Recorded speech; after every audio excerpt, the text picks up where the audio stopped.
hablamos de este caso de la Comisaría Cuarta Metropolitana una vez más.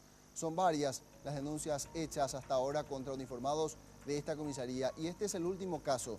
Un ciudadano argentino que denunció por las redes sociales que agentes de la Comisaría Cuarta Metropolitana le exigieron dinero cuando este se dirigía a comprar bebidas con un sobrino. El hecho se suma a varias denuncias con las mismas características contra uniformados de esta comisaría. El extranjero relató que los uniformados le siguieron en la zona del barrio obrero de Asunción con las luces de la patrullera apagadas. Alrededor de la 1 de la madrugada esto ocurría. La persecución se dio por espacio de 800 metros. Los uniformados encendieron las luces de la unidad y se interpusieron al paso del vehículo que manejaba el denunciante. Un agente bajó de la patrullera y pidió los documentos al chofer y su acompañante. Luego les dijo que lo acompañaran hasta la comisaría, donde los retuvieron hasta las 4 de la mañana. Tras una larga insistencia del ciudadano argentino de querer recuperar sus documentos, un agente policial le insinuó una salida rápida. Y en ese momento se dio una negociación que derivó en la entrega de un monto X de dinero para que puedan recobrar su libertad.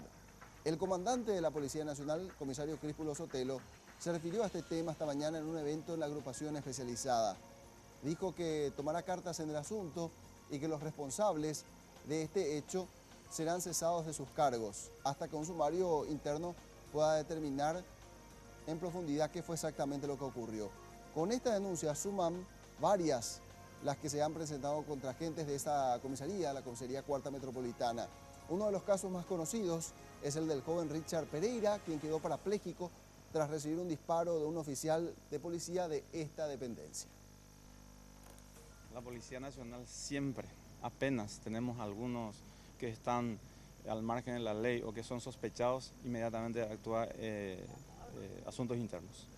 Entonces, ojalá que todas las instituciones también se pongan las pilas, como se dice, y bueno, todos actuemos en consecuencia.